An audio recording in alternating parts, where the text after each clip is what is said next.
ప్రేక్షకులు అందరికీ నమస్తే. ఈనాడు పేపర్లో వచ్చింది, అబద్ధమైతే చెప్పను, తెలిసినంత వరకు చెప్తా. ఈయనే ప్రయత్నం చేయరు, ఎక్కడ తప్పు చెప్పినా బరాబరుగా కామెంట్ పెట్టుర్రి. దర్యాప్తు ముగిసి దశాబ్దాలు అవుతుందంట. దర్యాప్తు ముగిసిపోయి దశాబ్దాలు అవుతున్నాయి. పరీక్షల నిర్వహణలో అక్రమాలపై కేసులు అక్కడనే ఉన్నాయంట. ఏడేసిన బొంతలు గానే ఉన్నాయి, ముందలు మాత్రం జరుగుతలేవంట. 158 కేసులని ఫాస్ట్ ట్రాక్ కోర్టులకు బదిలీ చేయించే ప్రయత్నంలో సిబిఐ చూస్తుందట. 158 కేసులు ఫాస్ట్ ట్రాక్ కోర్టుకు పంపిస్తున్నారంట. ఫాస్ట్ ట్రాక్ కోర్టు అంటే ఇప్పుడు అత్యవసరంగా ఉంటాయి కదా, అత్యవసరం అయితే ఏంది, కొన్ని పెండింగ్లు ఉంటాయి కదా కేసులు, ఇంకో గాడికి సంబంధించింది ఫాస్ట్ ట్రాక్ కోర్టు అంట, గాడికి పంపే ప్రయత్నం అయితే చేస్తుందంట. మరి శిక్షలు ఎన్నాడు? శిక్షలు లేవు, నటపీసు లేవు. శిక్షలు ఉండే ఏముండే గిట్నే పేపర్కి వస్తున్నాడు. ఇవాళ ఈ ఫస్ట్ పేజీలు వచ్చింది, రేపు 2-3 పేజీలు వస్తుంది, ఆ తర్వాత ఈ చివరి పేజీలో కూడా ఉండదు. గంతే లెక్క. కాకపోతే అప్పుడో ఇప్పుడో వస్తుంటుంది. మరి ఎందుకు వస్తుంది, ఎందుకు రాదు మొత్తానికి అంటే, ఇప్పుడు రాజు నాదిక్కే ఉన్నాడు, మంత్రి నాదిక్కే ఉన్నాడు, పటేల్ పటవారి నాయనకంగానే ఉన్నాడు. ఎట్టకొడతో కుట్టుమోడాన్ని ఒక ఆమె వెనకడికి మొగరు ముందర పోయి తైతక్కలాడిందట. గట్టినే ఉంది ఇలా కథ కూడా. అంత దొంగలేనా పాడైపోను. అంత దొంగలే అంటే మన మాందరు దొంగలు అట్లేను. రాజకీయ నాయకులలో గిసవంటి ఈ ఏది పరీక్ష పేపర్ లీక్ చేసిన దాంట్లో ఈ పరీక్ష పేపర్ లీక్ చేసిన మొత్తం లంగ దొంగ బయట వేయగాలేనా.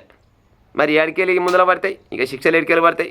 ఒక్కని గుంజితే తీగ గుంజితే డొంక అంతా కదులుతుంది, కానీ తీగ గుంజకాయనే కట్ బంద్ చేస్తారు. ఇక గుంజని ఎడుతుంది, ఎందుకంటే ఇది గుంజితే మొత్తం కదులుతుంది కదా.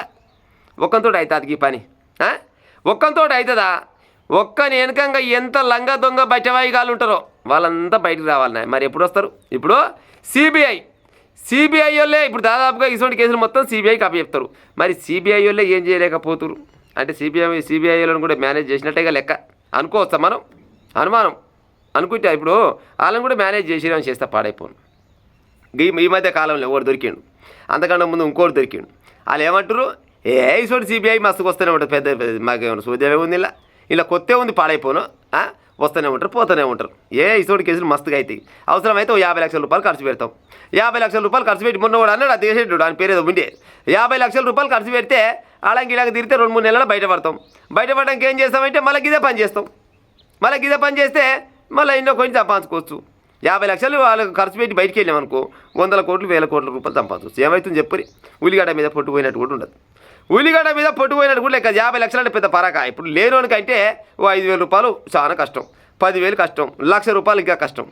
కానీ ఉన్నోనికి, ఈ మంది నెత్తర చేయబెడుతోనికి, ఈ లంగ దొంగ బయటవాయిగాళ్లకు 50 లక్షల రూపాయలు పెద్ద పరాక కాదు కదా. ఎన్ని పైసలైనా ఖర్చు పెడతారు, బయటపడతారు. మళ్ళీ ఏం చేస్తారంటే మళ్ళీ ఇదే పని చేస్తారు. ఆ ఫైలు పట్టుకుంటారు, ఎమ్మెల్యే కాడికి పోతారు, మినిస్టర్ కాడికి పోతారు, ముఖ్యమంత్రి కాడికి పోతారు, అవసరమైతే కేంద్ర మినిస్టర్ కాడికి కూడా పోతారు, అవసరమైతే ఇంకా ఆ పైకి కూడా పోతారు. అలా పనే ఇది కదా. నీకు ఇన్ని నాకు ఇన్ని 100 రూపాయలు మిల్లి అనుకో, నాకు 50 మీ అందరికో 50 అంటే అయిపోయి దొంగని చెప్పులే పాయిదా అని కష్టమాన్ని ఇస్తున్నాం చెప్పురే.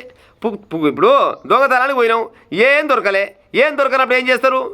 తొవ్వల చెప్పులు ఉన్నాయి అనుకో, ఆ చెప్పులు ఎత్తుకొచ్చినా చాలు, అవి కూడా పుణ్యానికి వచ్చినట్టే కదా. అంటే వీళ్ళకు సాబ్దారి చేసి వీళ్ళు ఉచ్చలకు కదా. ఇప్పుడు ఈ పరీక్ష పత్రాలు రిలీజ్ చేసిన వాళ్ళు వీళ్ళ ఉంటారు కదా, వీళ్ళకు వీళ్ళ వెనక ఇంకోడ ఉంటాడు, ఆయన వెనక ఇంకోడ ఉంటాడు, వీళ్ళందరిది ఒకటే లైన్ పాడైపోను. నేను అప్పటి నుంచి చెప్తూనే ఉంటాను, దాదాపుగా వీళ్ళంతా ఒకటే బ్యాచ్ పాడవుతారు.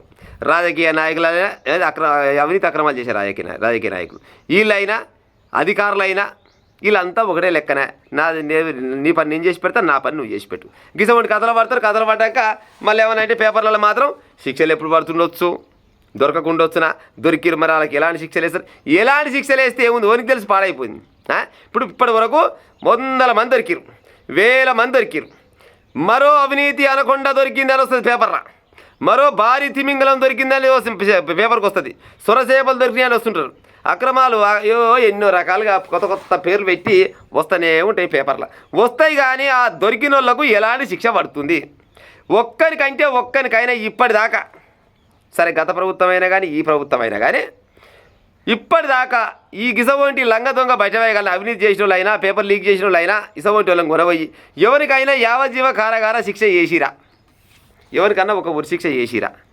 చేస్తే నిజంగా నమ్మరు కొడుక, పలానోడికి పలానా శిక్ష పడ్డది ఆయన, ఇంకా నేను చేసి కూడా అదే పని చెప్పద్దు అనుకొని భయం ఉంటుంది కదా. ఎవరికన్నా గసవంటి శిక్ష చేసిరా?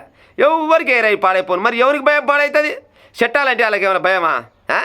చట్టాన్ని కూడా కొంత అవసరం అవుతుంది, ఎందుకంటే పైసలు మస్తుకున్నాయి కదా. మందిని ముందు సంపాదించే పైసలు మస్తుకుండే, గయ్య పాయలు పెడతారు, ఈడ ముంచుతారు, ఆడ ఇది చేస్తారు. అందులో ఇప్పుడు ఈ పరీక్ష పత్రం లీక్ అయిన దాంట్లో మీ ఇంట్లో పిల్లలు ఉంటే మీరుంటే ఆ బాధ ఏందనేది తెలుస్తుంది. మీ పిల్లలు ఆల్రెడీ వెల్ సెటిల్ ఉంటాడు, దాదాపు అన్నందాలా మీరే సంపాదించి పెడుతుంది.